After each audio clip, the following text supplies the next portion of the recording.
Baciamo le mano a tutti questi signori e signore, tutti quelli che ci stanno ascoltando.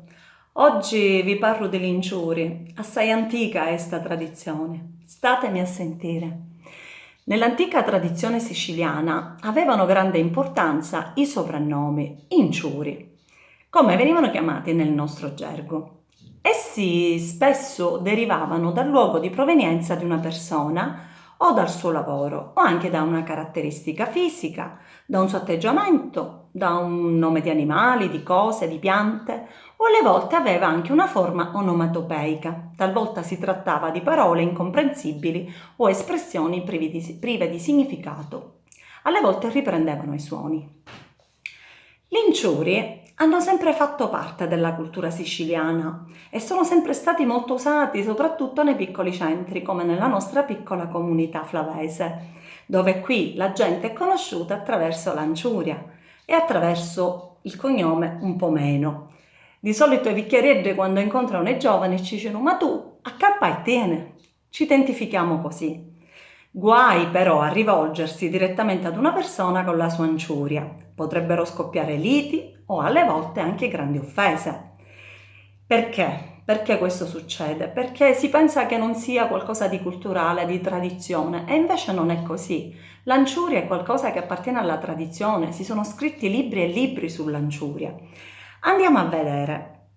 Di solito, quando senza saperlo una persona, generalmente uno non del luogo, si rivolge ad un'altra persona chiamandola con l'anciuria, invece che con il cognome, cosa si verifica? Un silenzio agghiacciante tra tutti gli astanti, seguito talvolta da qualche goffo tentativo di spiegazione, o spesso da grandi offese o litigi. Spesso nei piccoli centri accade così. Comunque sta di fatto che queste ingiurie venivano estese a tutta la famiglia e tramandate da padre in figlio, da generazione in generazione. Oggigiorno queste inciurie sono state italianizzate, sono diventati dei secondi cognomi addirittura, ufficialmente registrati all'anagrafe, che servono per distinguere i vari rami delle famiglie, o sono diventati addirittura dei cognomi stessi. Vi conto una storia di, non so se ricordate Petru Fuggione, se ricordo bene, è anche il soprannome di un personaggio della narrativa popolare siciliana, una specie di Giufà. Ora, bene, cosa successe? Successe che il Petru Fuggione, la sua ingiuria, fu italianizzata in Fullone, ormai poi registrata all'anagrafe come secondo cognome. Fullone era praticamente una parte dell'albero dell'ulivo o di alberi da frutta. Sicuramente Petru Fuggione gli fu appioppato questo soprannome perché lavorava nei campi di alberi di ulivo, quindi lo chiamarono Fuggione. Sta di fatto che Fullone fa parte dei cognomi siciliani. Un'ultima cosa che dobbiamo dire in questa introduzione è che generalmente si parla delle ingiurie come di qualcosa ormai di superato, ma non è così, si pensa come se fosse un'antica usanza, non è così, ancora oggi i giovani continuano ad usare i soprannomi, quindi la fabbrica delle ingiurie è sempre attiva e fiorente nella nostra bella isola. Andiamo a vedere ora. E qui ci divertiamo un po', nessuna offesa perché fa parte di una tradizione culturale che ci portiamo da secoli. Le ingiurie vengono classificate. Andiamo a vedere questa classificazione. Abbiamo delle ingiurie che derivano dal luogo di origine, come per esempio a tedesca, a caccamese, a calabrese, a missenese, americana, a sulantara, a palermitana, a giapponese. Allora, dipende come si pronunciano questi detti, alle volte ci può essere anche un'offesa e dipende come viene pronunciato il soprannome. Se noi diciamo a tedesca, a giapponese, ma se noi diciamo a bariota, e dipende l'espressione che usiamo. E lì sta, diciamo, il trucco. Bisogna i soprannomi addolcirli, mai usarli in maniera offensiva. Questi sono quelli derivati dal luogo di origine. Andiamo a vedere chi i mestieri.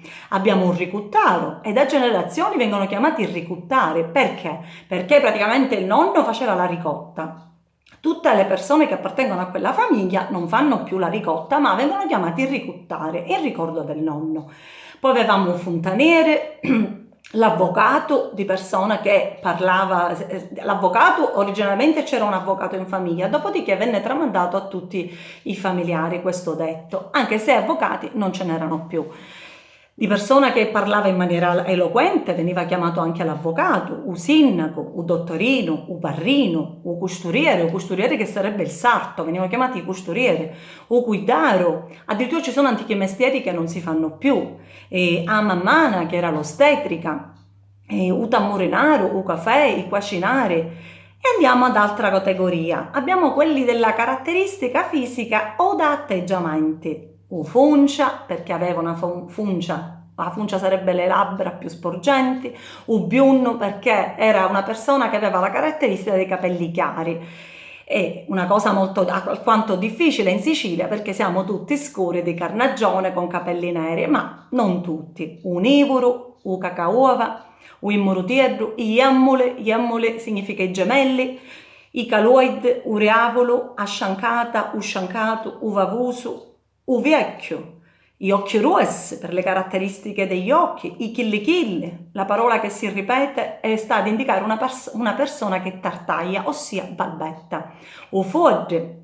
Poi abbiamo i soprannomi da nomi propri e da cognomi. Per esempio, andiamo a vedere i Cusimicchi. Perché i Cusimicchi? Da Cosimo, il nonno si chiamava Cosimo e allora tutta la generazione verranno chiamati i Cusimicchi, anche se hanno altri nomi, verranno chiamati così. I Laurietti è la stessa cosa, da Laura, i Vanni Crisci da Giovanni Crisci, quindi il capostipite era Giovanni Crisci, tutti verranno chiamati i Vanni Crisci, tutti i nipoti, i parenti, i Viella, i Colocuochi, i Masciuvanni, u Peppellò, i Vanni Luca, i Pucci, i Diuzzi, Upaima. Poi abbiamo quelli che derivano da animali, piante e varie. Nella classificazione abbiamo i Lonza, i Liuna, i Sasà, i Cannuola, i Caittuocci, i Pilusi, i Curachiatta, i Fasulara, i Picuna, a Cattasciattu, i Centurettuna, i Duppi, i Fuimiente. E poi ci sono quelli incomprensibili che praticamente rientrano anche in questa categoria delle varie. Io per esempio, il mio soprannome, io ne ho due, uno da parte di mamma e uno da parte di papà. Da parte di papà, per chi mi conosce, mio padre è Franco Peluso, figlio a sua volta di Angelo Peluso. Ora molti si chiederanno, ma perché i pelusi? I pelusi non era per la caratteristica fisica, i peli. No, praticamente il mio bisnonno soleva andare sempre a pesca di granchi, i granchi quelli grandi, che in siciliano venivano chiamati pelusi. Quindi mio nonno ha assunto questo soprannome proprio per questa caratteristica, perché aveva questo hobby della pesca dei granchi grossi, quindi chiamavano i pelusi. E quindi a discendenza tutti pelusi, fino ad arrivare a me e ai miei figli, i figli era pelusa. Mia madre invece ci dicono i Taoimmina, anche se mio nonno è Lococo di cognome, ma è figlio di Ciccu Taoimmina. Mio nonno ha assunto il soprannome della moglie, la moglie era Taormina, quindi lui fu chiamato Ciccu Taoimmina come di appartenenza a quella donna. Questa è una storia bella, sono belle storie i soprannomi. Io spero che voi, vedendo questo video, possiate scrivere sotto dei commenti e scrivere anche il vostro soprannome. Servirà per un ulteriore studio. E adesso vi saluto, baciamo le mani.